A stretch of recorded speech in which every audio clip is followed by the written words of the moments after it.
Got to see some family, got to hang out with my animals. Yes, my dog and my 4 cats. You all know the drill. My babies are still here. I love them to death. In fact, at some point, I'm absolutely positive you will hear Asher before this video is done, because he does not play any games. Whenever people are taking attention away from his daddy, he's going to make sure that they hear about it. So, yeah, so I'm glad to finally be back, though. So, of course, as always, want to start by giving a shout out to American Freedom Radio, AFR. Make sure, if you have not yet, subscribe to their YouTube channel. Go to their website as well, AmericanFreedomRadio.com. And also, you can follow them on Twitter as well. I want to give a special shout out to Patreon, and go ahead and just, you can donate as little as $1. And we are back on Facebook. And the reason why that we're back to live streaming on Facebook is because, well, there's been some important developments, right? There's been some important developments, and that includes the presidential elections ramping up.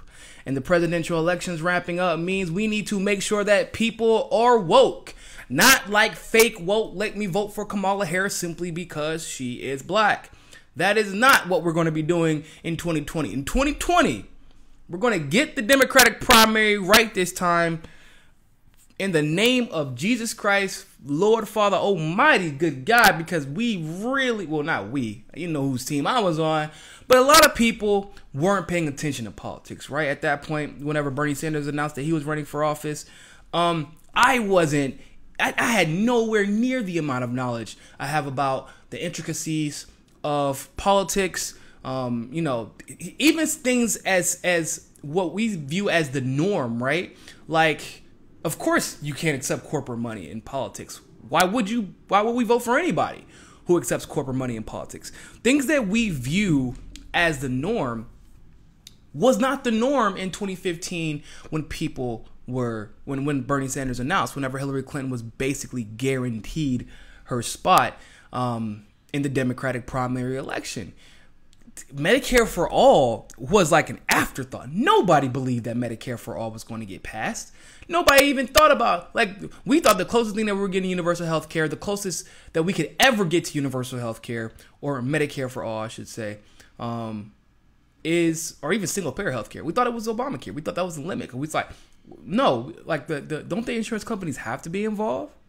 You know, don't the insurance companies dictate who and who isn't allowed to pay less or more for healthcare? And now it's a lot different. Now we know, hey, not only do we know more, but we are actually more in control of this election, more in control of the outcome of our policies than we had ever thought before. And that is thanks in large part to Bernie Sanders, and thanks in large part to just people like Jimmy Dore, TYT, when they used to make sense and then push neoliberal agendas. Thanks to, you know, just a bunch of people who really made sure that we were locked in to the truth, rather than being locked into establishment narratives that were created to deter us from learning about the truth. So shout out to everybody who is woke. Shout out to everybody who's been paying attention since 2015. And it's funny because I remember I did a video in January 2017, I believe it was. January 2017 was February. And I said, yo, you know what's interesting? You know, just me personally, right? My channel had grown at that point on YouTube, maybe 3,000, 4,000 subscribers. I was still a little baby back then. I had just started, but it had grown tremendously. Jimmy Dore's channel had exploded. Was on the way up. Now he's at like 400,000 subscribers, something insane. Like he's gonna end up surpassing the entire TYT network at some point. My colleagues of mine, their channels were exploding. Facebook was doing really well for me. My Twitter started exploding, and like my retweets were going. And I was like, you know what's interesting? It's almost like the mainstream media was counting on this honeymoon phase of politics to just fade away, right? They were hoping that we wouldn't be paying attention to certain details like involving Russiagate, right? They were hoping that we wouldn't pay attention to details so we didn't catch their constant contradictions. But instead, it was the opposite. Because of everything that took place, people were tired of being lied to. People realized how dangerous it is to only tune in during election season. People realize how dangerous it is to not allow so YouTube, are y'all still having trouble? I feel like y'all are good now, but I think it was a sound trouble before. I hope y'all are good. Let me know if y'all still are having sound issues. But anyway, yeah, people they were like, we can't, like, even my mom checks in. Even Cardi B is weighing in on politics and coming at Tomi Lahren because we simply cannot run the risk again of not knowing what is happening in our country with our politicians. Because if we did, then stories like the first story that I'm going to cover today would slip right by us, and we would probably believe the lies that were told to us about Russiagate, for example. How they tried to pretend. People think that Russiagate started with Trump being the main figure that the conspiracy is surrounded by. But that's not where it started. And I want to be very clear about that. If this is your first time listening, this is the first thing you're going to learn on Mikasa Sukasa. A lot of y'all have listened to me over and over and over again. You're going to be tired. You're probably tired of hearing this spot now. But if this is your first time listening, Russiagate started whenever they realized at the Democratic National Convention that Bernie Sanders was a legitimate threat to beat Hillary, even after all the cheating they did, even after all the rigging they did, after dropping the voter rolls for everybody along the way, right? Arizona, 2 million people were dropped from the voter rolls, and it almost exclusively affected Bernie Sanders and Bernie Sanders alone. The voter rolls that were dropped in New York. The reason I went to New York was to investigate the voter rolls that were dropped. That's where a lot of you probably saw that video of me cussing out the Board of Elections in New York, and it turned out I was right for doing so because they were guilty, as we later found out. These things kind of showed us that Bernie Sanders was a legitimate threat to the DNC, so they had to do something. And on the foreign policy side, which is a side that oftentimes gets overlooked, the foreign policy side of things, Russia was our main adversary in Syria. Mind you, the reason why they were our main adversary is because, well, the truth of the matter is, we were funding Al-Qaeda and other rebel groups that were terrorists. Russia was there helping Assad destroy those rebel groups. And to be honest, Russia was there helping Assad destroy those rebel groups, not because they just are so altruistic. They're a superpower, right? They're a hegemon. So that's their goal. I'm not naive to that, and neither should you. But it was oil interests. All of the superpowers being in Syria are over oil interests. All the superpowers that are involved in the Middle East. It's all over oil interests.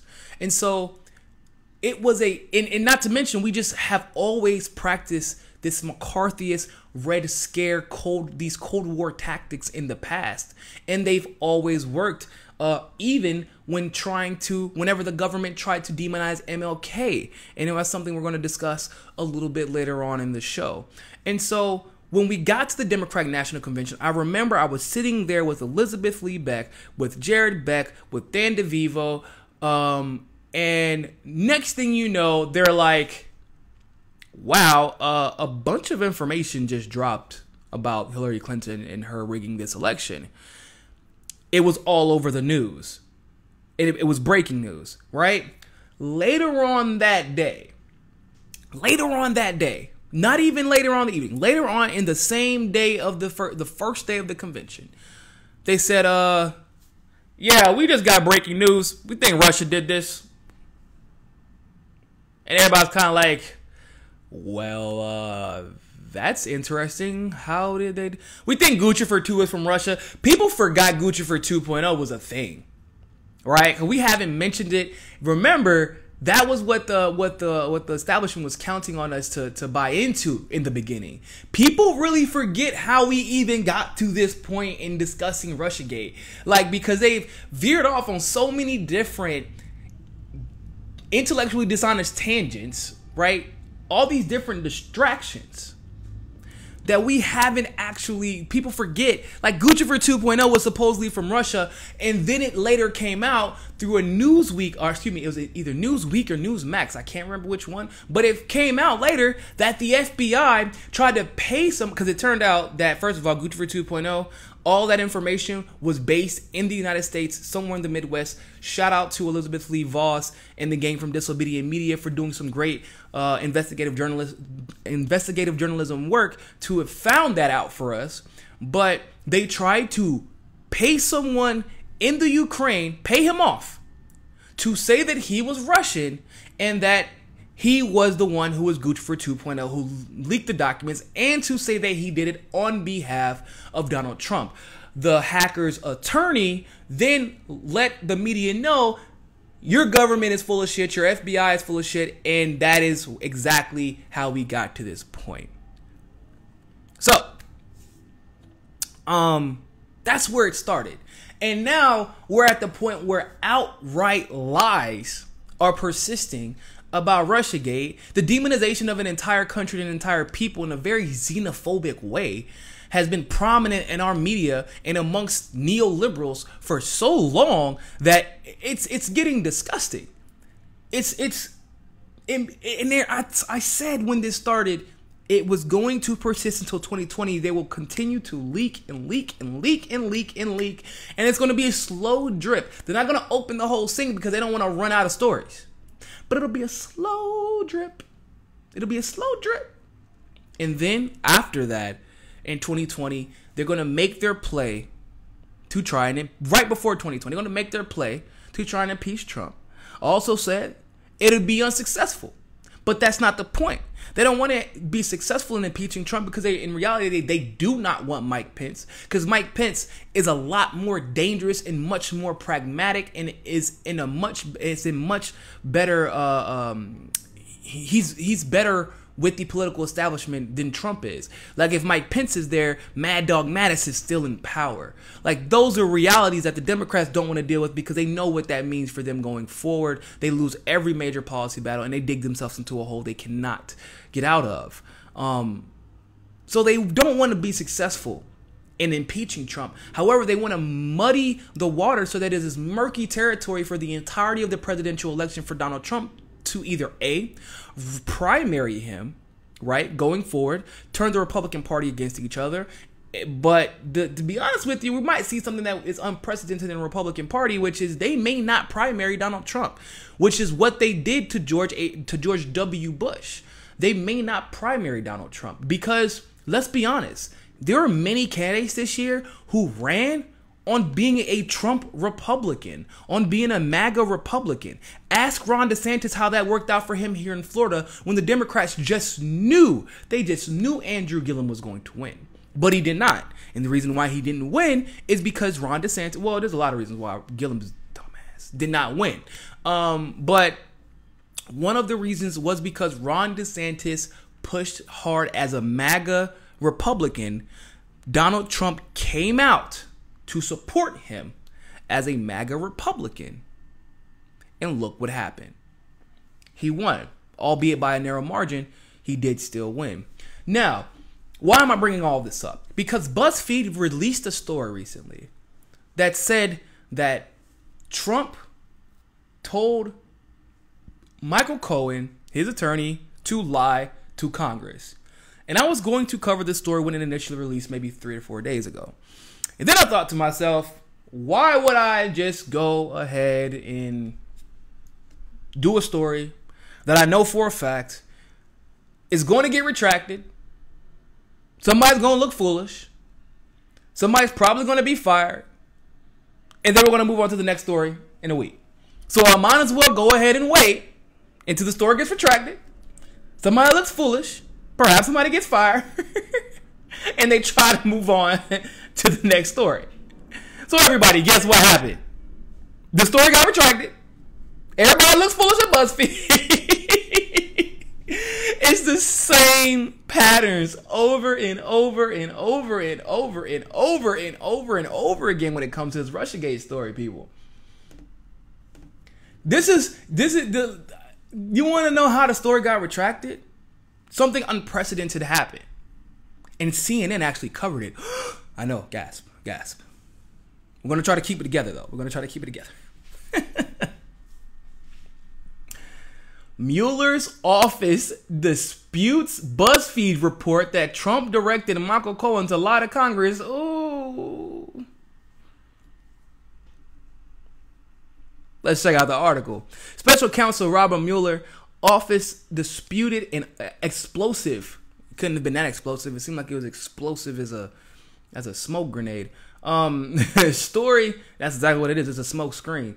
But they said it disputed an explosive story from BuzzFeed News as not accurate Friday night after the news outlet reported that the president had directed personal attorney Michael Cohen to lie to Congress, for which Cohen was later prosecuted. BuzzFeed's description of specific statements to the special counsel's office and characterization of documents and testimony obtained by this office regarding Michael Cohen's congressional testimony are not accurate, said Peter Carr. I'm going to repeat that just in case you were just coming in, because that's kind of an important part of the story. BuzzFeed's description of specific statements to that special counsel's office and mischaracterization of documents and testimony obtained by this office regarding Michael Cohen's, Trump's attorney's, congressional testimony are not accurate. Now, what does that mean? What does that mean? That means, in layman's terms, they lied. BuzzFeed lied, put out a story that MSNBC, CNN, all the mainstream media sources, all the neoliberals on Twitter and Facebook, all these people have been taking as a truism, saying these are facts. They lied. They were untrue. And why is this such a big deal? Because for the first time in the history of the Russiagate scandal, this lie was so egregious, this lie was so problematic, that Robert Mueller himself had to come out and dispute the lie. Which is never... Listen, Robert Mueller has let these people lie and run away with stories in a fashion that we have really never seen before. Right? We've not seen this type of behavior from... we've never seen just lie to lie to lie to lie to lie to lie to lie. And we're in the middle of somebody's presidency. When Nixon was just found guilty of trying to cheat to keep his office, he had to resign. Just the because it wasn't a lie. He got caught. And the news did a good job of covering it. But what we are seeing, what we're seeing with Russiagate, where the lies compound upon each other. We've never seen this before. But what we have not seen more so is Robert Mueller or his office stepping in to correct the lies that they sometimes try and perpetuate. For example, with Paul Manafort, they try to pretend as if somehow he's arresting Paul Manafort and prosecuting Paul Manafort and imprisoning Paul Manafort over something to do with Russia. However, it has absolutely nothing to do with Russia. What they are trying to do is implement a tactic that is often used in the criminal justice system, where they bust you for one thing, they get you to take a plea deal so that you can either A, tell the truth on someone else to get yourself out of trouble, or B, they will force you to lie on someone else just so they have enough corroborating evidence to get that person involved, and then potentially take a plea deal with them that will ultimately lead to somebody or a group of people or an investigative team looking like they got the job done and that justice was served, because that's all they really concern themselves with, is that justice looks like it has been served, even if justice has not actually been served. Makes sense, people. This is, if you've ever heard the phrase, no snitching, don't snitch. This is why the black community specifically is big about not snitching. Because they know, well, there's a couple of components surrounding it. One, a lot of people are in their respective drug games or doing whatever they do because it's a matter of survival for them and their family. But two, on the other side of that, police will arrest somebody, okay, make you take a deal, ask you to snitch on somebody, even if that person is not really guilty. Or they'll say, hey, we want to give them a deal like we're giving you a deal. But what they do is they just want to have someone's name on the dotted line to put in jail. And that's what we have been seeing in this Mueller case, is they just want someone's name to put on the dotted line. That's it. So what we have seen is something unprecedented, because we have never seen Robert Mueller have to come out and say, look, this is problematic. You can't lie on me like this, because now, do you understand? You have just made a direct connection saying that this attorney who worked directly for Donald Trump spoke to Congress and lied at the behest of Donald J. Trump, who is currently president of the United States, because all the other stuff before, it was smoke and mirrors. It was, it was ambiguous. It was maybe there's a connection, maybe there's not, but it's enough for the news cycle to run with it for the next 2 weeks. But with this, you got to impeach somebody. You have to investigate. You have to provide paperwork. You have to provide text messages. You have to provide an ample amount of corroborative evidence to let people or let Congress make a decision on whether or not they're going to impeach. And we all know that this was Russiagate is BS. The goal of Russiagate isn't to get any real investigative work done. The goal of Russiagate is to make sure that no investigative work gets done, to make sure that nothing gets done, to make sure that the Democrats don't have to do anything, to make sure Republicans can keep doing what they do for their corporate puppet masters, and that Trump doesn't win in 2020. That's what Russiagate is about. I know we were all hoping that Russiagate was about, benefiting the people. I know we were all hoping, but no, that's not what it's about. That's not what it's about. So, if Robert Mueller did, or his office did in fact say that Michael Cohen was persuaded by Donald Trump to lie to Congress, that's a felony. That is an impeachable offense. Michael Cohen would be going to jail for a lot longer, because that would be conspiracy, right? All the other Congress people would have been up in arms.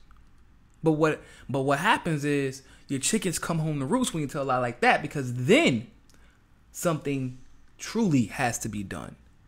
And Russiagate was never about things getting done. It was never about actually prosecuting Donald Trump. It was never about holding anybody accountable. It was never about that. So, hey, Buzzfeed, what happened? Now we're past 2 steps. Like I said, somebody prints a bad story, people accept it as true, it gets retracted, people look foolish. When is somebody going to be fired because you just implicated the President of the United States in conspiracy based off of hearsay and no evidence?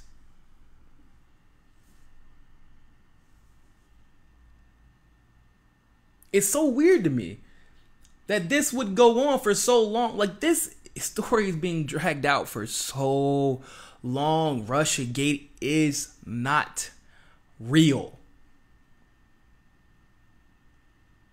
The Democrats fabricated. Well, okay, let me double back. I'm not going to say that Russiagate isn't real. Russiagate is real. It is. It is. And it is real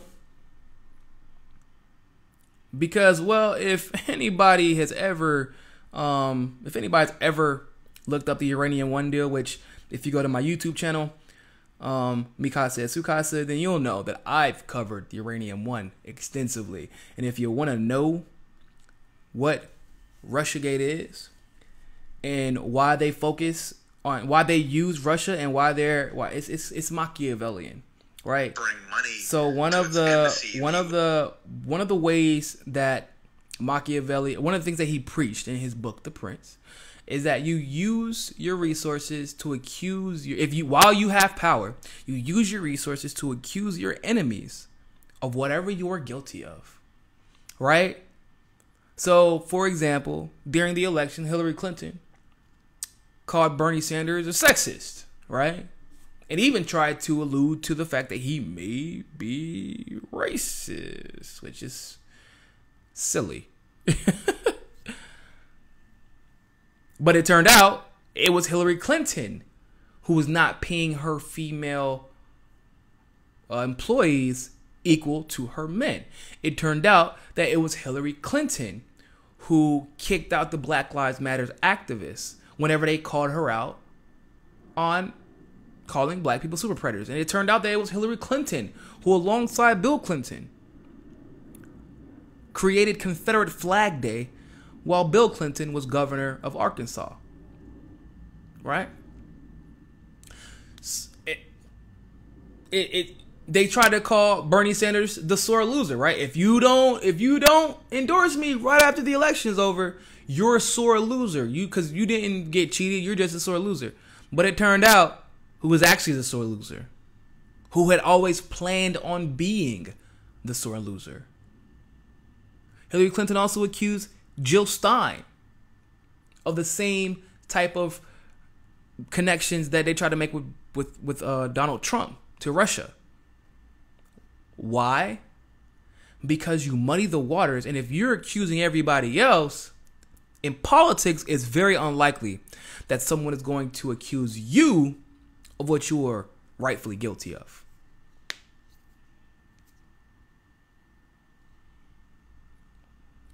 So, just to go ahead and clarify that, it's a Machiavellian tactic. We've seen it used over and over again in politics, by the way.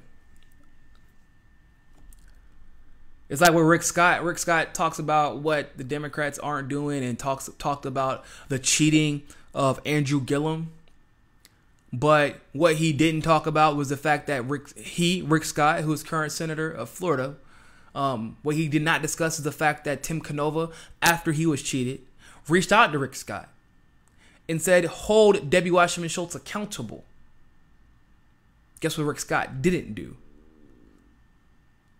These candidates were destroying ballots. Guess what Rick Scott did not do?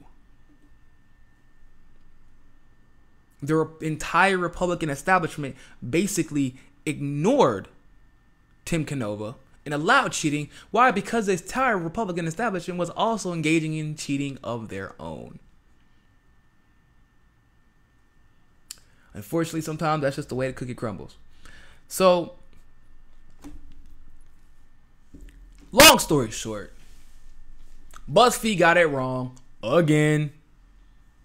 Mueller did something unprecedented by coming out and disputing a story that was false, which he never does.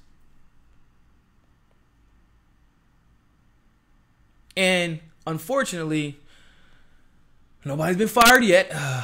Nobody's been fired yet.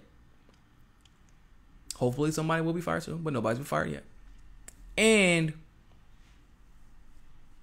people are still running with the story. MSNBC actually did a segment yesterday where they were basically denying they're like arguing with Mueller as to whether or not it's true. I'm not even joking. They're arguing with him over this. They're like, no, you did give that story to BuzzFeed. It's true. It's like, you guys are in a different world. All right, we're going to go on to our next story. Give me 1 second. I'm going to pull it up for you.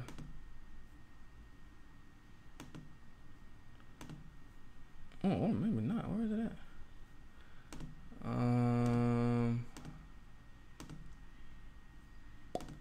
Oh, there we go. There we go. All right. So before we get started, go ahead and share this video if you're watching on Facebook and YouTube and all that good stuff. Share. If you're on YouTube and you want to have your comment read to the masses, make sure you drop a super chat. And we will go ahead and get that read to you. If you are listening on American Freedom Radio, shout out to American Freedom Radio. Make sure you follow us on Twitter at Niko, Niko CSFB. Make sure you follow us on YouTube as well at MCSC Network. And make sure you follow us on Facebook at Niko, N-I-K-D as in dog and house. My name is spelled like a house. I know. It's pretty easy to remember. And for the 100,000th time everywhere, for everybody who is watching right now, N-I-K-O. Stop tagging me in posts with my name right there and still spelling my name wrong. That's ridiculous. I don't know why y'all keep doing that. I have 2 syllables and 4 letters in my name. It is not that difficult to spell. I get it. There's so many ways to spell Niko because it has so many backgrounds. You know, it comes from a lot of backgrounds depending on Japanese. It's technically Greek. It's Latin based too. I get it. N-I-K-O. N-I-K-O. There you go. So, for our next topic, happy Martin Luther King Day, everybody. Happy Martin Luther King Day. I'm so thankful for the real Martin Luther King. The real Martin Luther King. I'm a little bit perturbed to discuss Martin Luther King on Martin Luther King Day because as they do with everything else, they lie about who Martin Luther King was. Like the Republicans, like Tommy Loren, they like to say things like, Martin Luther King wouldn't have stood in the middle of the streets and protested like those bastards in Baltimore or in Ferguson, Missouri. And it turned out that's like exactly what Martin Luther King used to do. Martin Luther King was an agitator, people. You need to understand this. It's the same way that Muhammad Ali, by the establishment now, is painted in this very loving and like, oh man, he was a champion. He was a civil rights activist. We love him. But if I recall, y'all tried to send Muhammad Ali to jail, and every politician on both the left and the right demonized Muhammad Ali. Why? Because he was anti-imperialist. Why? Because Muhammad Ali didn't support the Democrats or the Republicans. Why? Because Muhammad Ali could not be used as a tool of the establishment. Why? Because as Muhammad Ali said so famously, why would I go kill poor people over there? That's not my enemy. You my enemy. You are my oppressor when I want freedom. Speaking to the white establishment here in the United States of America. I don't like the fact that the establishment essentially tries to pretend that MLK was just, guys, I just want to hug all the races. I just want to hug all the races. I don't want to have any problems. I just really want to get along. And yes,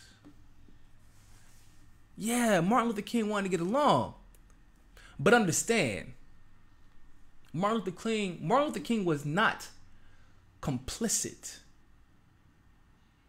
He was not complacent in casual racism. Like a lot of what we see today. And I want to be very clear about that. There is a lot of casual racism that is still here today. There were people who called themselves the silent majority.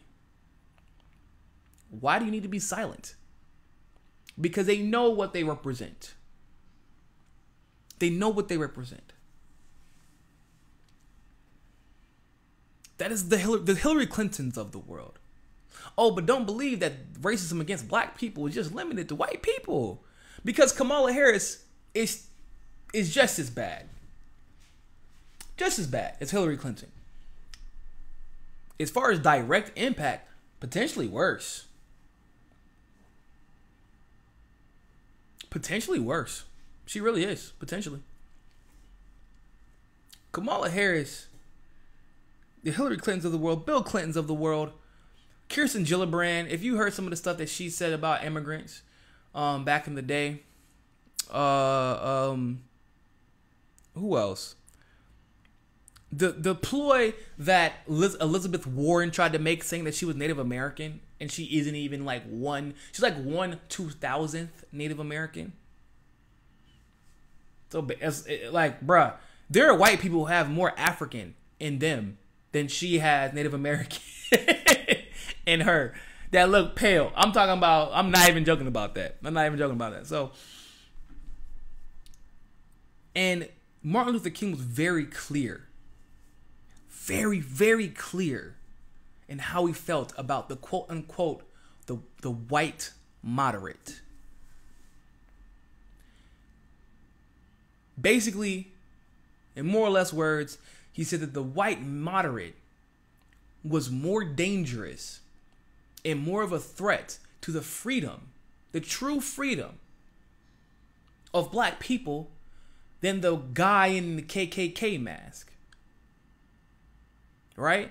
And the reason why is because I can identify the KKK member. I can identify the neo-Nazi. I can identify the skinhead.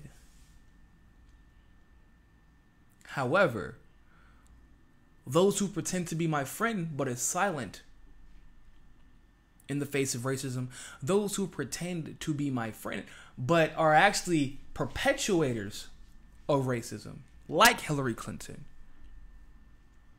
They can smile in your face while everybody elects them to office, and then they continue to perpetuate racist policies.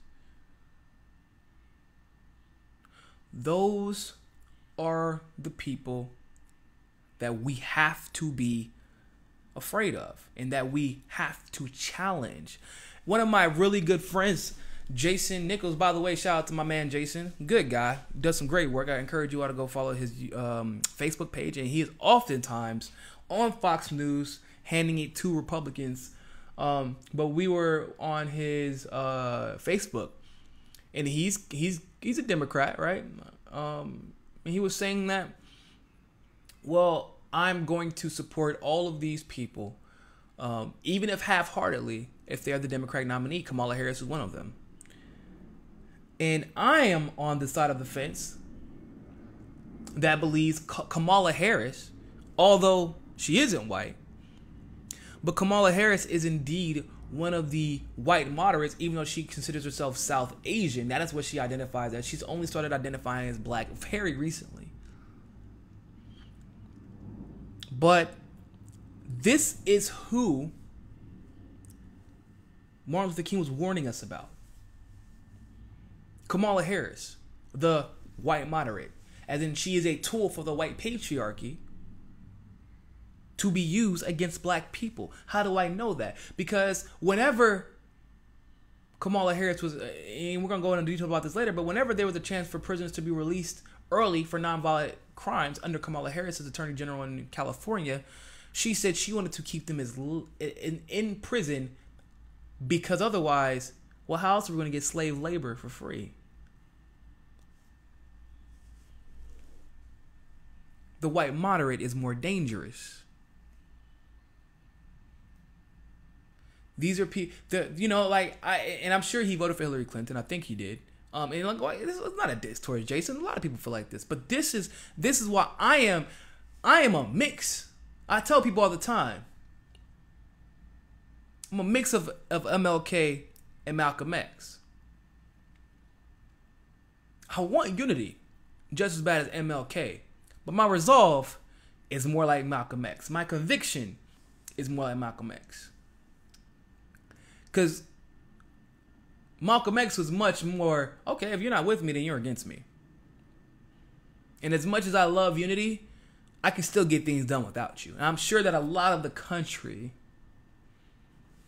feels that way. I'm sure a lot of the country feels that way at this point, right? Now, we also got to talk about the truth about Martin Luther King, which is that they try to whitewash his legacy, and it keeps black people complicit. Because you want to know how we know it was created to keep black people complicit and complacent in racism and ignorance and lies of the government and the establishment? Because it's worked. Because that's the first thing, that's the first name that they invoke when they try to downplay a black man being killed in a crime, or being killed by a criminal in a criminal act by a police officer. They say Martin Luther King wouldn't allow these type of protests in the streets. That's what they want you to believe. But Martin Luther King was an agitator, right? Not only would he have allowed it, he would have encouraged it and would have been at the forefront. Believe it or not, people, in today's world, the Republicans would be calling Martin Luther, they wouldn't be celebrating him. They would be calling him a black identity extremist.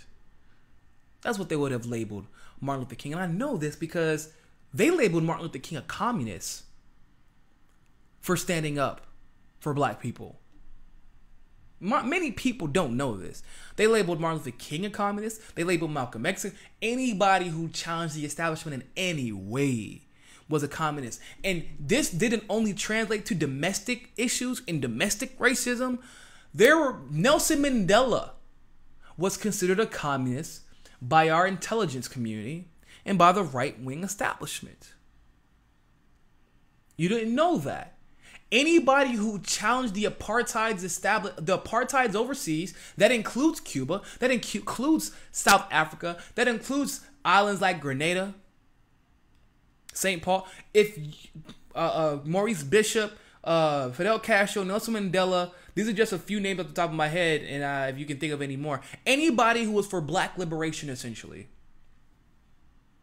Anybody who was for universal health care, and that is not an exaggeration, all these people were for universal health care. If you were for equity in any way, and you were a leader, Mossadegh in Iran, same thing. If you were for the liberation of black people, if you were for equality, equity, and unity for all, if you were for the prosperity of all, not the few, for the 99%, not the 1%, you were labeled a communist. And what they do after you die is they try and pretend that you were anti-agitator, that you were never an agitator, which is not the case. Because if he was an anti-agitator, then maybe the government wouldn't have been found guilty of a conspiracy to kill Martin Luther King. And we'll cover that in this article that was written January 20th, 2014. And I'm sure that this article has been shared 108,000 times because it comes back around every year. And it deserves to come back around every year because it's something that we need to discuss. Though the United States government has wrapped Dr. Martin Luther King's legacy in an American flag, waving his words to symbolize racial harmony and patriotic solidarity, even as institutionalized white supremacy remains embedded in policies detrimental to the very black community he tirelessly strived to uplift. Very little is spoken of the fact that a Memphis jury found the United States government guilty of conspiring to assassinate Dr. Martin Luther King on the balcony of the Lorraine Motel on April 4th, 1968. The government was found guilty of conspiring to kill Martin Luther King. But they try and pretend as if they celebrated him. After 4 weeks of testimony and over 70 witnesses in a civil trial in Memphis, 12 jurors reached a swift and unanimous verdict on December 8th, 1999, that Dr. King was assassinated as a result of a conspiracy that the New York Times reported this back when they used to do some real good reporting. The King family who filed the civil suit was only awarded $100. They donated it to a charity, of course. The King family was only awarded $100. by the judge. Lloyd Jowers, owner of Jim's Grill, which was close to the Lorraine Motel, claimed that the shot which killed Dr. Martin Luther King was fired from behind his restaurant, and that local, state, and federal U.S. government agencies and the mafia were all involved. James Earl Ray, who pleaded guilty to assassination of King, was renting a room above Jowers' establishment and was allegedly an unwitting scapegoat. The restaurant owner named Memphis Police Department officer Lieutenant Earl Clark as Dr. Martin Luther King's assassin. Do you understand how big this is? Essentially, every institution that Martin Luther King railed against conspired to end this man's life and co-opt his legacy to make sure that people were not up in arms. Because best believe, people should have been up in arms. Every day, every Martin Luther King Day, which God knows if I ever win office, there won't be no Kumbaya, my Lord, on Martin Luther King Day. There will be national protests encouraged by myself because Martin Luther King was anti-imperialist. Because he knew that inside imperialism is wrapped around racism. We use chemical weapons in Vietnam. We use chemical weapons in Cambodia and Laos. But we didn't even use chemical weapons on the Nazis, even though the Nazis used chemical weapons on American soldiers. Think about that. We use chemical weapons in Iraq. We use Agent Orange in Vietnam. Anthrax was an alternative version of Agent Orange, and then our soldiers came back with it because we use it in Iraq. We use depleted uranium on Iraqi citizens, but we didn't use these. We never use these when we're fighting against white nations, only the brown nations that we don't respect as human beings. Martin Luther King knew this and understood this. So he was anti-imperialism. He was anti-capitalism because he knew that capitalism was meant to benefit the elitist white male more than anyone else.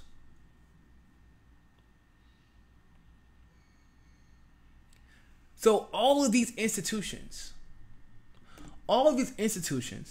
that he railed against, they conspired to kill him. So even the original assassin was a scapegoat. I want to shout out to Charkis M. Jones. Appreciate that. The super chat. I'm assuming you were agreeing with the Martin Luther King story. Yeah, I know it sucks. It's bad, but let's continue. Let's dig a little bit deeper.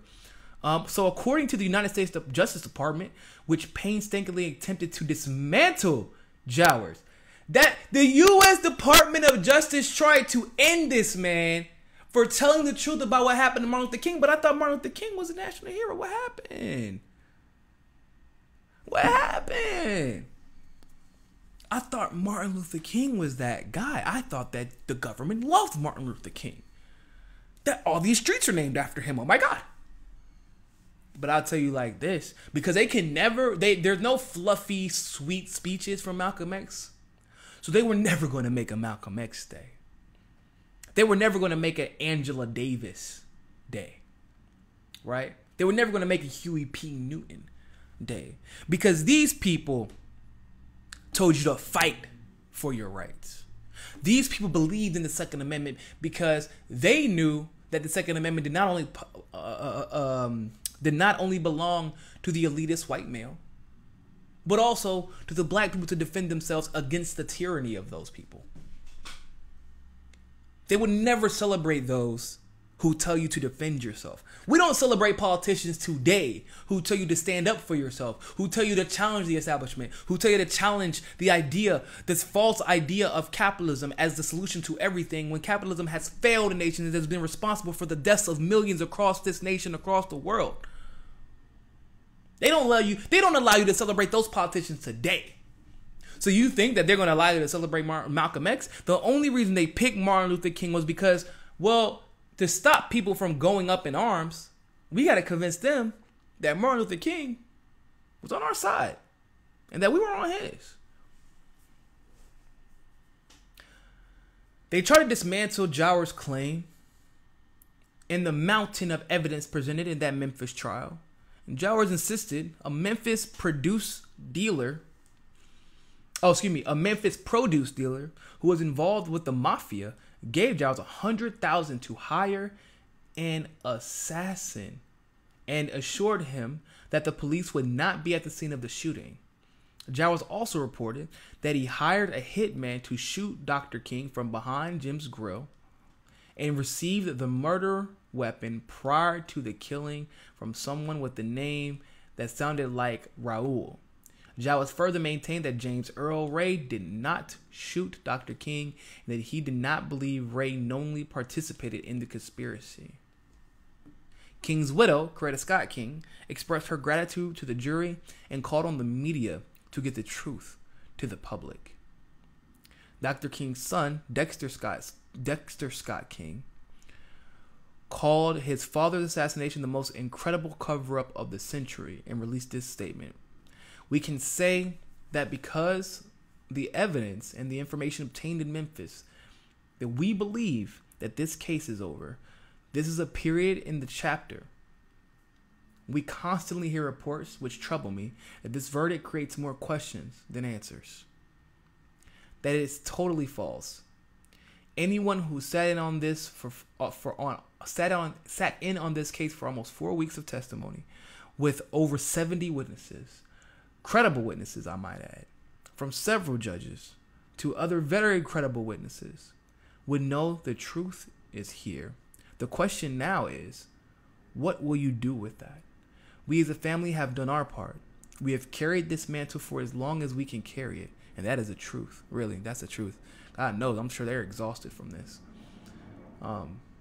We know what happened. It's on public record. The transcripts will be available. We will make them available on the web at some point. Any serious researcher who wants to know what happened can find out. Now, what do I believe he means by that? Well, we'll have to continue when we get back from break. Stay tuned, people. We'll be right back. 5 minutes.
honest and pure integrity behind it provides an example.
What is going on, everybody? We are back. Thank you for listening to Mikasa Sukasa live on American Freedom Radio. Shout out to everyone who is watching on YouTube. What's up? What's up? What's up?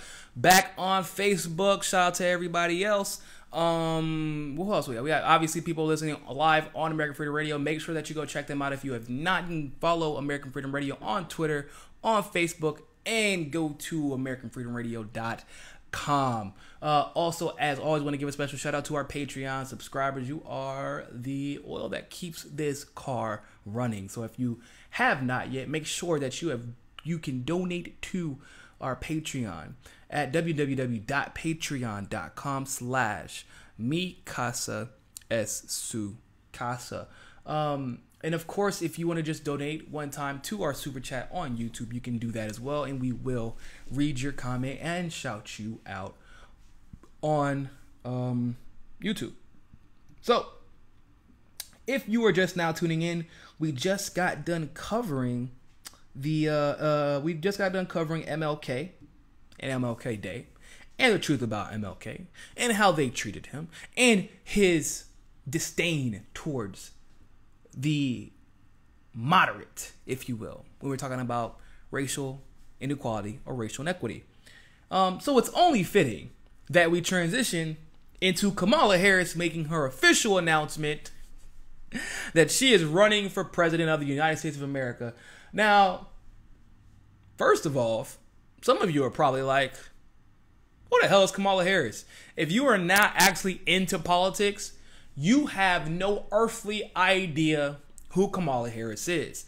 You've probably heard somewhere that she's a Democratic superstar, right? Or Democratic rising star. You probably saw a couple of speeches that she did randomly. Didn't know what her name was. You're like, oh, that's a black woman. She has some pretty hair. Okay, whatever. You probably saw she has millions of followers on Twitter, which is kind of weird because, like, I don't even think a million people... I'm not exaggerating when I tell you I don't think a million people actually know who Kamala Harris is unless they live in California. And that's because Californians hate Kamala Harris. They wouldn't be following her on Twitter. But it's fitting that we transition to Kamala Harris after discussing MLK Day and what MLK actually stood for. Because Kamala Harris thought it was a good idea to announce that she was running for president on MLK Day. Now, I'm not going to lie, people. I'm not going to lie. If you thought that that was a good idea, I'm going to need y'all to go get some black friends, okay? Get some black friends. Sit down with those black friends and have them I'm explaining to you right now. But sit down with those black friends and have them explain to you why that is not a good idea, okay? Let me explain to you why. I actually did a tweet earlier. Oh, snaps. I did a tweet earlier, and right now it's at 175 retweets and 546 likes. So apparently a lot of people feel the same way I do. That's good to know. But if, by the way, follow me on Twitter if you have not yet. You can follow me at Niko, Niko, not Nico, Niko, CSFB. But you can follow me on Twitter. And I tweeted early this morning when I heard that she announced, obviously all the other things rolled through my head, like all the things that I know she has been guilty of. As Attorney General, as a congresswoman or a representative in California, and her recent evolution, which we're going to discuss a little bit later. But I know what she's been guilty of. So all that came through my head. But the first thing I thought of, I had to put on Twitter, because I thought maybe I'm just being too sensitive. Maybe I'm not like, maybe I'm just over reading this scenario. But I said that Kamala Harris has a tendency to use the same logic that white people who are racist but don't know they're racist tend to use. And quote, I said, quote, hey, you know what would be really cool? If you announced on Martin Luther King Day because you're a black woman. That's a great idea, right? And I said, really? The next thing she's going to tell us is that, of course, she's not racist because she has 2 black friends. And I thought that maybe I was being oversensitive. Maybe I was reading too much into the situation, but apparently Twitter is in agreement. This is emblematic of what we are going to see from her for this entire presidency, or presidential election, excuse me. She's not going to win the presidency. She's not. Understand something. She is going to play that identity political game until the day she dies, because she can't actually rely on her policies, because you know what in legislation she introduced? The Stop Allowing People to Be Lynched Act. Not even joking. This is what I'm talking about. This is the shit that people who are racist but don't know they're racist, but they want so much to be liked by black people and for black people to believe them. They do shit like that. Bro, she introduced legislation that was called the Stop Lynching Act. And when they're like, well, why? Because we want America to know that you can't go lynching black people because it's racist, et cetera, et cetera, et cetera. And then I was like, hate crimes are already illegal federally. Like, hate crimes are already illegal. I don't know how you can't do anything because, like, you know, like if you lynch someone and they found out it was because they're black, you're going to be in jail for a long time. But here's what's even more interesting. Lynching is already illegal. Lynching, like murdering anybody has been illegal for, I don't know, like all of modern history. Even when lynching was happening, like, yeah, it was illegal then too, but like post-slavery, post-Jim Crow, lynching has already been illegal. It's already been outlawed. Murder in general is illegal. What exactly, like, did anybody's lives change after she passed that legislation? We got all these, we have Medicare for all that we're pushing and striving for. We're trying to pull out of Syria. We're trying to take care of the situation in Yemen, right? Minimum wage. Bernie Sanders worked diligently on that and has made a lot of progress. Ocasio-Cortez is trying to head the Green New Deal.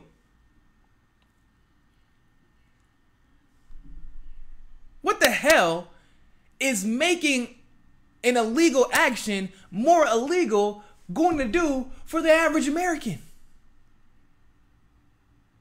And it's not like I'm not drawing the conclusion that this is about race out of thin air. She said that it was about race. She personally said it. It's almost as if Kamala Harris has no idea what the actual black experience is. So she's just throwing out litmus tests to figure. And it's because Kamala Harris, in case you didn't know, doesn't have any idea about the black experience in the United States. Yes, she is half Jamaican. But the other half of her is pretty important, considering that is the half that raised her in Canada as a Southeast Asian woman who was Indian and conservative, who raised her in Canada since she was 3 years old. Which is why Kamala Harris doesn't give a fuck about black people. Just letting everybody know. In case you're wondering. Because her policies, right? She tried to keep people in prison for longer because she said slave labor. Like she was trying to, she at first thought, she said, while she was Attorney General, she said she didn't want mandatory minimums to be out of the window. Then she actively fought against mandatory minimums. Or excuse me, for mandatory minimums. Then she fought with the state on civil forfeiture because they're like, yo, this is pretty much stealing. This is pretty much stealing. And they were like, nah, man, it's good. It's cool, man. We don't, you can just. She was like, yeah, come on, don't be like that. Now, why would Kamala Harris think that it was okay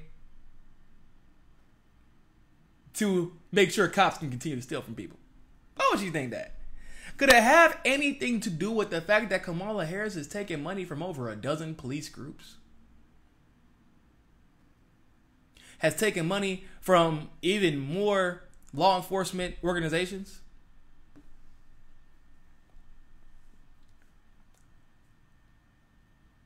If you really sympathize and empathize with the black experience, how could you justify taking money from police organizations and law enforcement groups in order to make sure they can continue to do bad things to black people who suffer from them primarily? Not that Kamala Harris would know and or care. This is why I say it is unacceptable. It is despicable. It's not even just it is despicable for Kamala Harris to think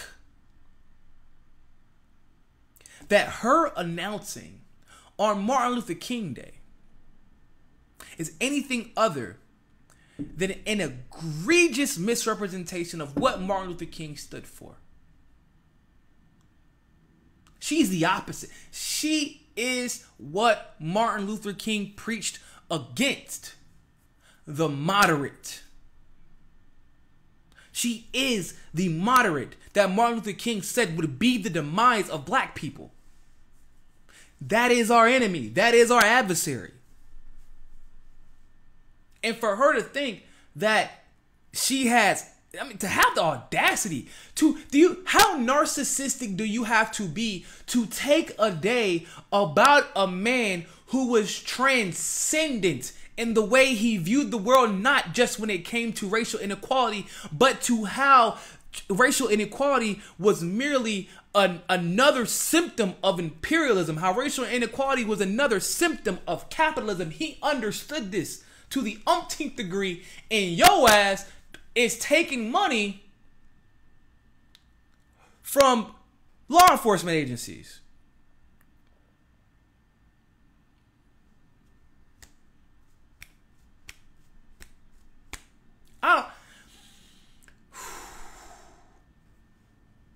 The audacity of hope.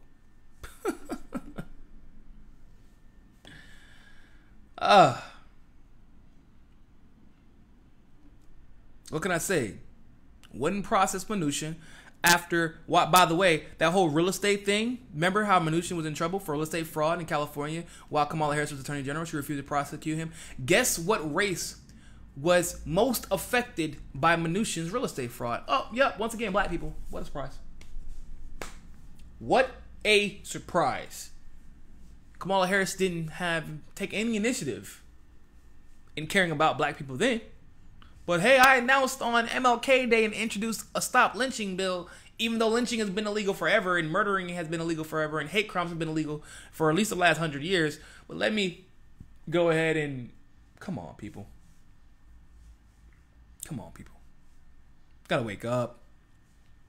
Got to wake up.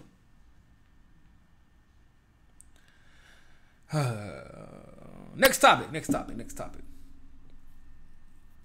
The presidential elections are ramping up, clearly. Elizabeth Warren has announced. Then she got shredded and has pretty much been quiet ever since. Kamala Harris has officially announced, even though she basically said she was going to announce maybe a week ago, 2 weeks ago. And I urge you all to go check out the video that I did, the extensive video I did on Kamala Harris. Bernie Sanders has done everything but announce. Like, he's letting everybody know, I got my team together. And Bernie, that boy. Let me tell you why Bernie ain't shit. Bernie is looking.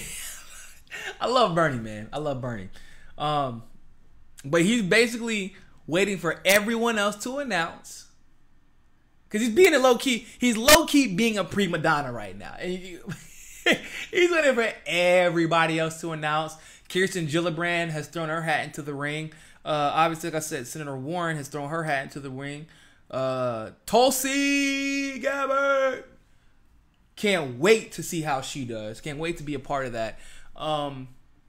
Kamala, Cory Booker is definitely going to run. So, yeah. And he's like waiting for everybody who, by the way, isn't it super easy to predict who's going to run for office now? Just to let everybody know. Who's been watching my show for the last 4 years or for the last 3 years? Who's been watching this show? Are these not the exact names that I have been saying? Not like some people, a year ago, they started doing videos about this, and then maybe the first poll came out. Like, I've been saying this since like a week or two after the election. I was saying these names. By the way, subscribe to my channel if you have not. You want some good future telling? I'll tell the future for you. Mostly because patterns are easy to see in politics. But subscribe. I've been saying these names.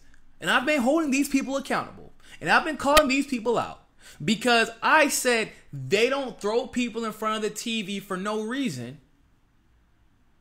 Unless the establishment is trying to push them. That is why Bernie Sanders refused to let himself be removed from in front of the television screen after the elections, because he knew that he was going to personally run again. Which explains some of the things that he did that I did not agree with, but I knew why he was saying them. I knew why he went ahead and endorsed Hillary Clinton, because he had to, in his mind, for his strategy to work. That's what he believes. I don't like the strategy, but hey, whatever. I don't think he's like a bad man because of it. He has made mistakes, though. I want to be very clear about that. But he is waiting for everyone else to announce, and then he is going to make his big, grandiose announcement. Like, remember last time he announced, it was like in the backyard somewhere. I think it was his backyard. Some close friends and family. MSNBC was supposed to be there to cover it. Shout out to Ed Schultz. But they weren't allowed to cover it. Ed wasn't allowed to cover it. It was very small. He was like, I want to take on the millionaires and billionaires. I believe that we should all have Medicare for all. Single payer health care. What do you say? We need to invest in jobs and education, not mass incarceration. You know the lines. You know.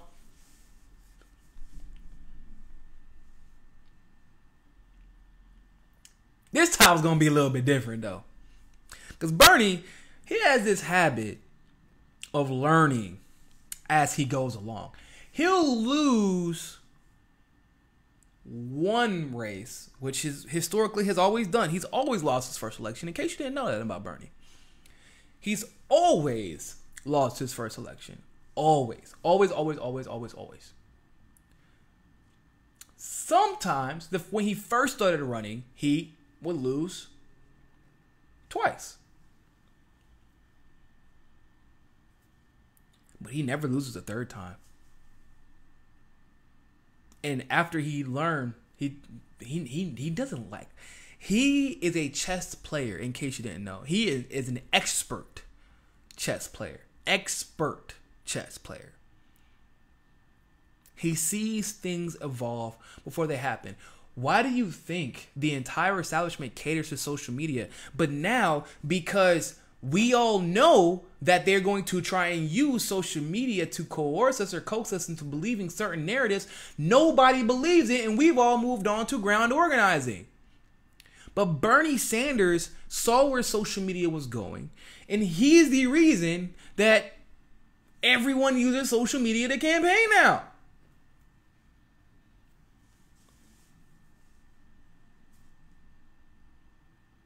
He is the reason. He's a chess player. That's what he does. So this time, it isn't, when he announces, it isn't going to be some small announcement with his friends and his family in the backyard or on a boat somewhere with his grandkids. Nah. Bernie Sanders is going to sell out a stadium somewhere. Let's be honest. He's going to sell out a stadium somewhere. There's going to be 15,000 people there. There's going to be 8,000 to 10,000 overflow. And it is going to be the biggest announcement of the century. And I mean that in the most serious of ways. I'm personally right now leaning towards voting for Tulsi Gabbard because she's actually been standing up to the military-industrial complex and when put in the same situation as Bernie Sanders as far as standing up to the establishment up to this point, she's done a much better job of doing that, in my opinion, than Bernie Sanders has because she refuses to echo the Russiagate narrative, and yet Bernie Sanders has done so. Because Bernie Sanders' one flaw has always been accepting intelligence blindly, in my opinion, because he's, in my opinion, it's a little bit naive when it comes to believing that the intelligence community, for some reason, is on our side when they have never shown to be on our side. So I want to be very clear about that.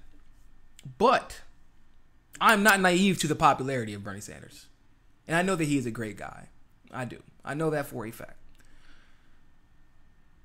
Now, with all of these candidates announcing, people will be bringing up everyone's past. We saw it happen with Tulsi Gabbard already. We saw it happen with Bernie even. The Green Party brings up stuff about Bernie Sanders from 2001 all the time. He voted for wars, and they forget, just by the way, this is why context is important. The quote-unquote wars that Bernie Sanders voted for, remember we didn't have social media. We didn't have all of the ability to research the way that we do now. We didn't have international media that could help us put context around the information that we were receiving. In 2000 and 2001, if Bernie Sanders voted for war, it's because the intelligence said, hey, we have to go here because the bad guys are here. And we were all in the same boat. We were like, well, if they said the bad guys are there, I guess we got to go fight them. It made sense, right? At one point, the media was successfully conveying Israel as the victim in the Israeli-Palestine conflict, aka the Israeli-Palestine apartheid, because that's what it is. So, how do you know who to trust as far as their claims of evolving and who not to trust? Well, it's like this. Well, the easiest way. How much corporate money do they take? Is the answer $1? You can't trust them. That's pretty simple. It's just letting you know. It's pretty simple. If they take $1 from corporate money, you can't trust them. That's the easiest way to do it. Now, if you want to dig a little bit deeper into the philosophy of who you can and can't trust, look at their intentionality. What characteristics have they displayed, and have they shown growth over an extended period of time? And the type, what values has their growth been surrounded by or entrenched in? So, for example, the easiest one to think of, because she has legitimate growth, legitimate evolution, is Tulsi Gabbard. Tulsi Gabbard made some comments about the LGBTQ community. She did. They were wrong. The comments were wrong. But this is why you do your research. Why? Because we found out that when Tulsi Gabbard made those comments, she was 21 years old, still living under her dad's roof. And her dad was a homophobic, conservative douchebag. So like many of us, Tulsi Gabbard gained a lot of her political views from her family. 75% of people do that when they are that age. In case you didn't know. Which is why the South is the way it is. Now, here's what's interesting about that. Your ass was homophobic too. People forget. This is why context matters. People forget. They think we're living in we're living in a revolutionary era for the LGBTQ community, because 4 years ago, you didn't even know what the hell LGBTQ stood for. You did not even know what it stood for, nor did you care. Most of the country was homophobic. Gay marriage equality just became legal because most of the country didn't give a shit. That was like the nice way of putting it. Of the rest of the country was actively fighting against gay marriage just 5 years ago. Just 5 years ago. You didn't care. So for Tulsi to evolve was natural because the entire country was evolving at the same time as she was on LGBTQ issues. She was not unique in that regard. But she is a threat. Why do you think that this story came out about her? A video leaked from when she was 21 years old. Why do you think this came out about her? Because she is a threat. That is also how you know who you can and cannot trust. Do you see stories when Kamala Harris announced? Think about it. She, in the same way Tulsi announced, Kamala Harris unofficially announced last week as well. The same day, actually. Have we seen stories running nonstop on her letting Mnuchin off? Have we seen stories of her running nonstop? Of her keeping an innocent man in jail over paperwork? And it turned out that was a lie. She said that the innocent man who was accused of shooting a cop, or shooting at a cop, which was not true. They said that he did not file a petition in time. However, they had been filing petitions for this man for like 10 years. So she kept an innocent man in jail over a lie.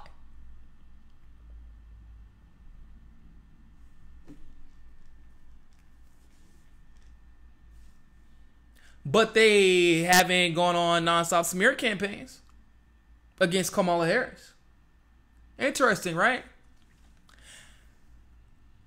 Senator Warren embarrassed herself. Think about look at what all these individual candidates have done in the last 5 years. Kamala Harris fought for cops' ability to use civil forfeiture to take assets of people before they have even been found guilty to steal assets of people. That was within the last 5 or 6 years. What has Tulsi Gabbard done? She went to go visit Assad because she said that she would rather have peace than war in Syria, and she refuses to allow the establishment to determine the narrative. She wants to find out herself and try and broker peace. Oh, and she visited Standing Rock. And Bernie Sanders gave an entire speech about Standing Rock in D.C. at a huge rally in the middle of his campaign. You know what Elizabeth Warren said about Standing Rock? Let the workers continue to work.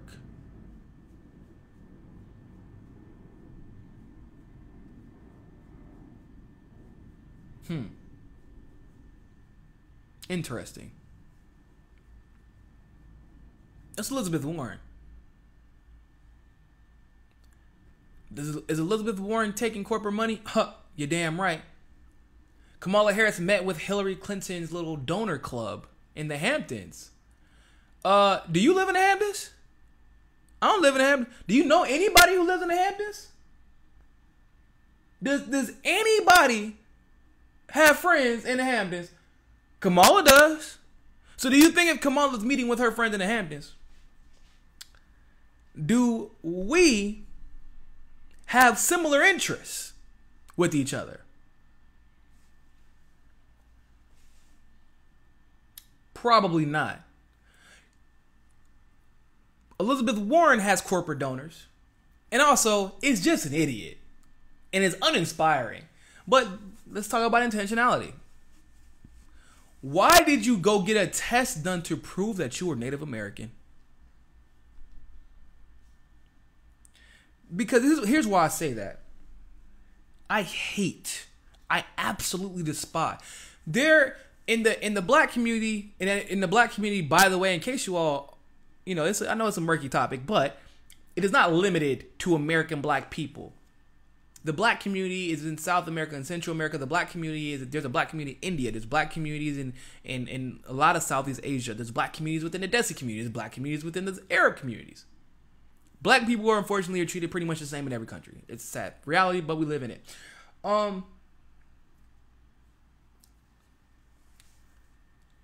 There is something called white presenting, and we hate when someone tries to distinguish themselves as being black when you know goddamn well you don't look like a black person, which means you have not had to deal with the issues that black people have to deal with on a regular basis. When I walk down the street, I have to be careful who I rub up against if I look at someone the wrong way. When I am around cops, I have to carry myself a certain way. When I am in my car, I do not wear a hat. I do not wear my do-rag to keep my waves fresh. See my waves? I don't know if y'all can see them in the light, but my waves look good. I can't wear my do-rag in the car. I got to take my do-rag off because I want to look like a gangster, if you will. I can't do that. I have to police myself. Elizabeth Warren was claiming she was Native American because she was trying to assign this idea that I am Native American, therefore I went through the same struggles as other Native Americans, despite the fact that she came from a bougie family.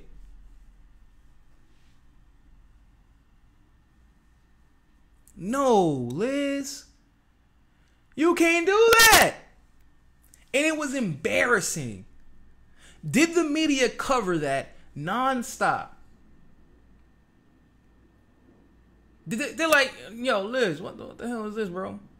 They do that? No, they did not.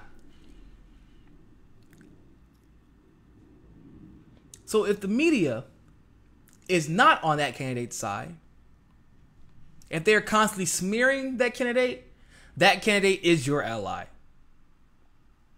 I mean, they try to run an article saying that Bernie Sanders was one of the least desired presidential candidates on CNN. It was a segment sponsored by Boeing that hates Bernie Sanders. He's been railing against him for the last 2 years.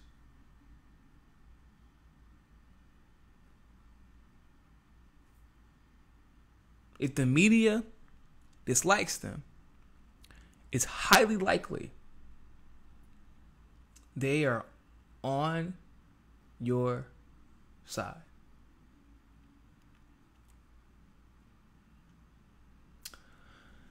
I want to move on real quick to what I would like to call the Ocasio-Cortez effect. There has been a lot of interesting developments in the AOC conversation. When she beat Joe Crowley, it was something to be celebrated for many reasons. For many, many reasons. How amazing is it? Seriously, how amazing is it that someone she was 28 when she won, wasn't even 29 yet. A bartender from the Bronx, still living in the Bronx, to get off work and the first thing she does, and y'all think that this is some small feat, but walking around in the dark in the Bronx by yourself, knocking on doors in the projects. Come on, people. Walking with, to the point of holes in her shoes to beat and unseat this candidate. That's an amazing feat. That's a brave young woman. But then, as expected, as I said was going to happen, she had some hiccups along the way. She said that we should support Cuomo, and I said, hell no. We should be finding out how or why that primary between he and Cynthia Nixon was allowed to be rigged in such an absurd and obvious fashion without anyone being held accountable for it. That's the conversation we should have been having. But some of her Justice Democrat advisors were like, no, don't say that. Don't do that. You're going to upset Democrats. You still got, and because people forget, Joe Crowley did not pull out of the race, and he was still pulling in donations running under the Working Families Party ticket because the Working Families Party tried to rescind their endorsement of him, and he refused to allow them to do so. Therefore, he ended up on the ballot in November. So that means it could have still been rigged in Joe Crowley's favor, and Alexandria Ocasio-Cortez was not naive to that. So she pretty much played it as safe as humanly possible. And I said that's likely what she was doing. But I also said she's going to grow. She has to grow. She's not like, I've been involved in politics for quite some time now. I know a lot of politicians. I know a lot of consultants. I know a lot of people involved in politics. I studied politics. That's not Alexandria Ocasio-Cortez. AOC used to be a Green Party activist. That's what she did. You know, like there are like surrogates, like there are people who are really close in with the Bernie Sanders campaign. I was one of them. That wasn't AOC. AOC was knocking on doors and making phone banking calls. She was an activist. Her manager was a Green Party activist. That's what her campaign manager was. She did not know how to maneuver correctly. But I say she's going to grow. You just gotta trust intentionality. You gotta look at the patterns. Is the media on her side or are they attacking her? It appears that the media is on their side because they're always showing the things that she is doing. They're always showing what she is like the events that she's participating in. But you have to see how they cover her. And most of the time, it's not friendly. At first, I still remember the look on everyone's faces when her first interview took place.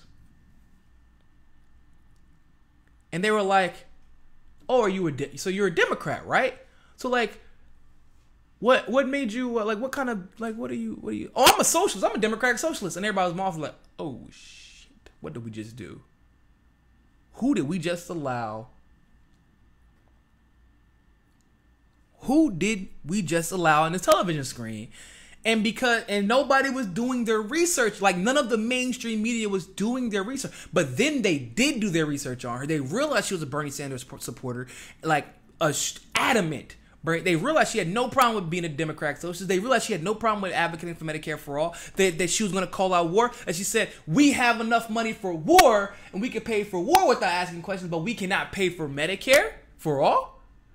Then, if you started noticing, they try to attack. And I said she's going to mess up because she's under fire and under a magnified glass that we've never seen. But I said, wait till she gets elected. Wait until she wins the nomination. And why did I say that?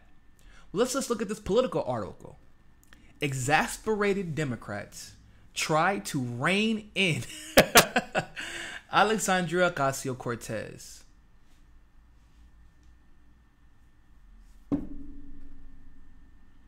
Alexandria Ocasio-Cortez is already making enemies in the House Democratic caucus, not the Republican caucus. As some people would have you believe that she's only here to fight Republicans. But she is making enemies in the Democratic caucus as well. 1 second.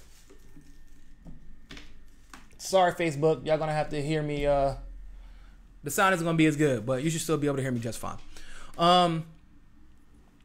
But she's already making enemies. Some of its members are mounting an operation to bring the anti-establishment Democratic Socialists with 2.2 million Twitter followers into the fold.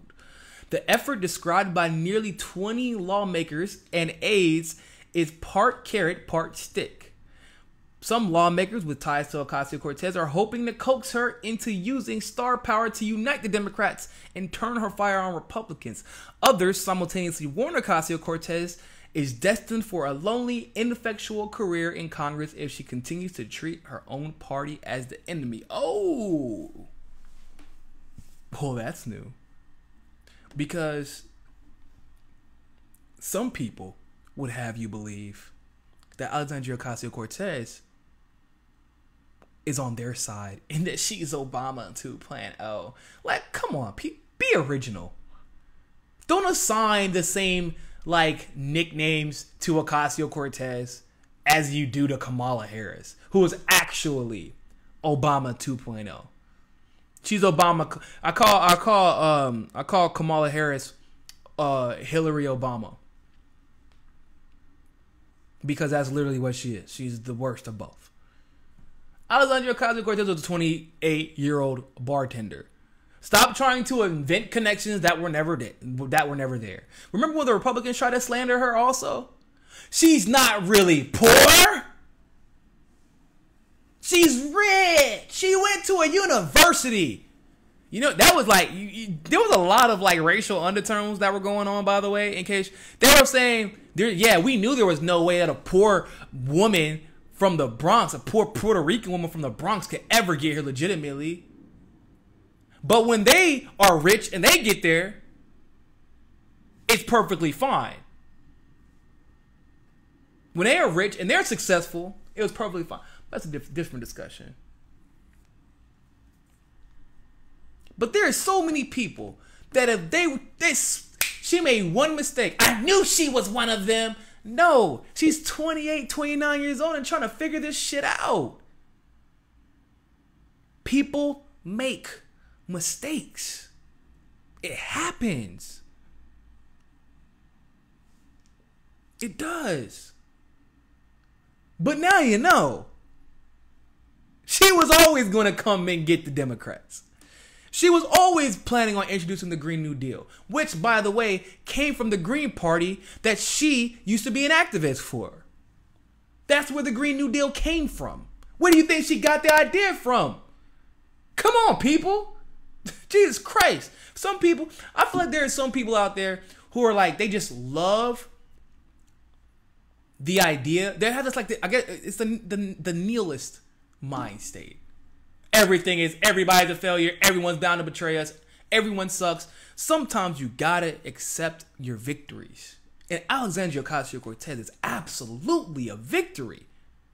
Oh my, this is what we're seeing right now is freaking amazing. We saw someone accidentally rise into stardom because they tried to use identity politics to coerce her and to co-opt her. And they made a mistake because they didn't realize they had tried to co-opt a full-blown Bernie Sanders Democratic Socialist, 28 years old, used to be a bartender who ain't playing with their shit. She's not playing their bullshit. And that was always her plan. I knew Alexandria Ocasio-Cortez was the real deal because Y'all don't, my good friend, young guy, in college, he was in high school at the time, interviewed Alexandria Ocasio-Cortez before any of you knew who she was. Before any of you knew who she was. His name was Michelangelo Hamilton. He had a little show on Facebook Live show. Smart kid. Reached out to her. She went on his show. Many of you probably have no idea about that show. At the time had like 300 views. You had no idea. But this is my friend, so I know him. I was helping him out. So I would watch his shows. And I saw her. I was like, oh, wow, this is a really good candidate. I hope she wins. And also that was around the time I was studying the Justice Democrats. What establishment candidate is going to go on a 17-year-old's show because she wanted to reach the people? The people. She responded to Michelangelo. Like, this is a kid. At the time, he's 19 or 20 now, but that was a kid that she still responded to and showed respect to because those are the people that she is fighting for.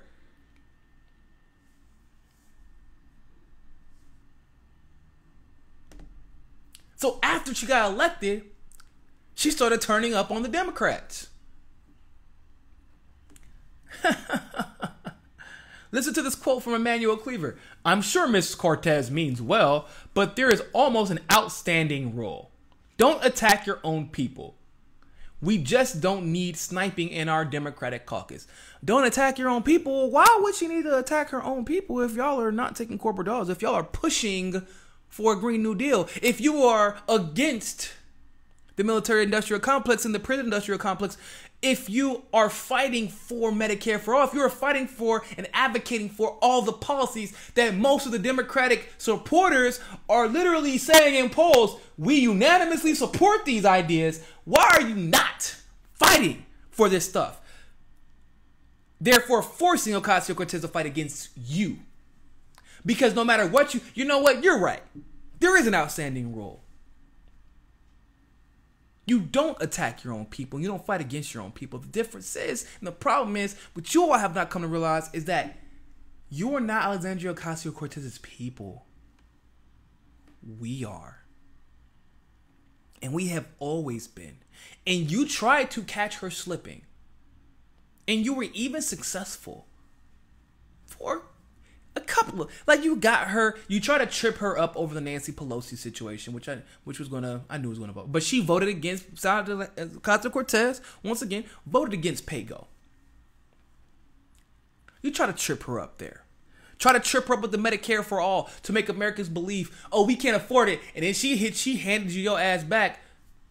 By the way, I ain't gonna say nothing. I didn't want to say nothing, but that argument that she used was from me. I gave it to her. If you got money to pay for, it's not exaggerating. This is real life. I gave her that argument. Told her, tell them the next, because they kept attacking her over that. And I told her manager, I said, the next time they ask her about how they're going to pay for Medicare for all, tell her the money's there. Just take it from all the money we're using from the military-industrial complex and make sure she stands her ground. And I said, they will be tripped up. They will not even have a follow-up question. And what happened on that CNN interview, still to this day, one of her most popular interviews, got like 30 or 40 million views. That's what happened. Because when you tell the truth, they don't know how to react.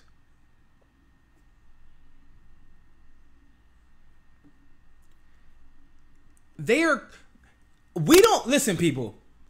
Everything that we have been seeing from the media, this is why I'm telling you, independent media is so important, so crucial and necessary. Because everything we're seeing from the media, oh, she's attacking Republicans, which is easy, right? It's easy to attack Mitch McConnell, the turkey neck, gobble gobble. It's easy to attack Mitch McConnell. It's easy to attack Donald Trump.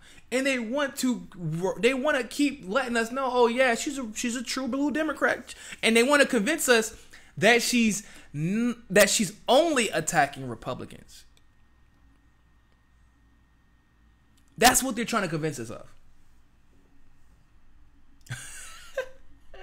But like this article says, nearly 20 lawmakers and aides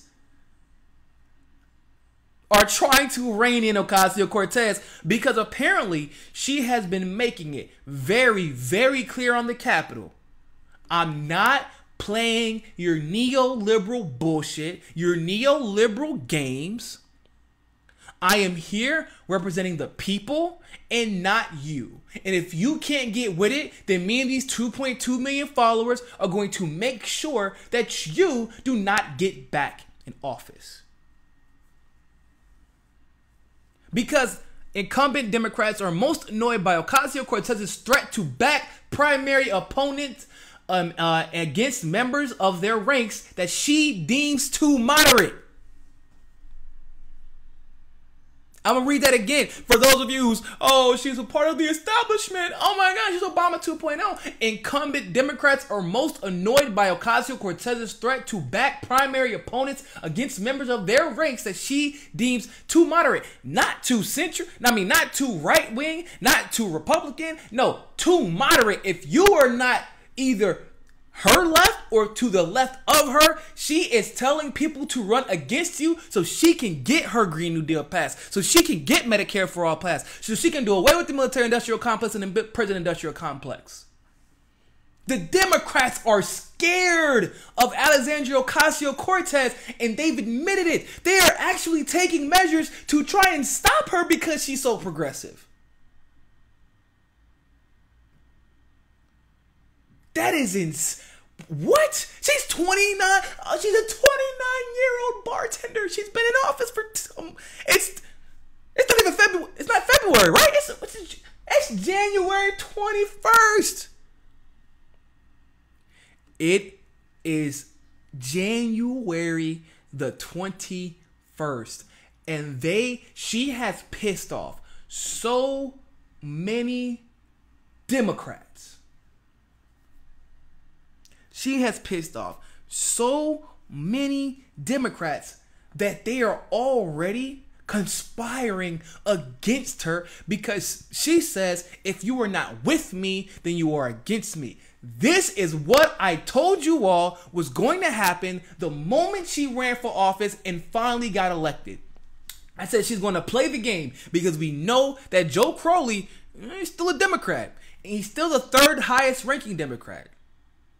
So if he's still keeping his name under the working family's ticket to be a candidate in the general election, even though he got beat in the Democratic primary, and he was still taking donations, and people were still advocating for Crowley, and people don't know that. On network television, people were saying, well, I'm still going to support Crowley. I'm still pushing donors to Crowley. Crowley was still accepting donations and not turning them away, even after he was called out for it. I said, she's doing the right thing, unfortunately. Whether or not it's convenient for our narratives, although it isn't the prettiest way, she has to tread lightly in some ways when it comes to talking about the Democrats because they could still cheat Crowley. They could still cheat for Crowley. And I said, now after she wins, you're going to see some things happen a little bit differently. You're going to see some feathers ruffled up. I said this. People said, and as much as I love them, even some of my friends said that, you're caping for Alexandria Ocasio. I said, no, I'm telling you the truth because I'm actually talking to her campaign. I'm talking to the people that are closest to her. And I know where her heart lies. I know the people who are working on her campaign. I know that there are people. I even said whenever she was running as a Just Democrat, so you have to be careful because some of this stuff that's happening isn't AOC. It's the Justice Democrats because there are neoliberals who have infiltrated the Justice Democrats. I said that.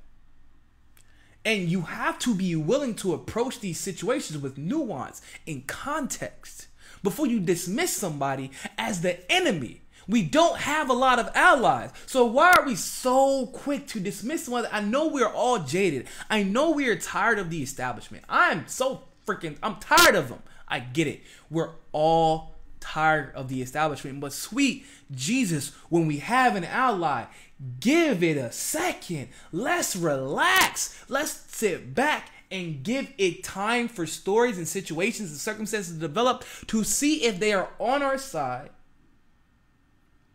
or if they aren't.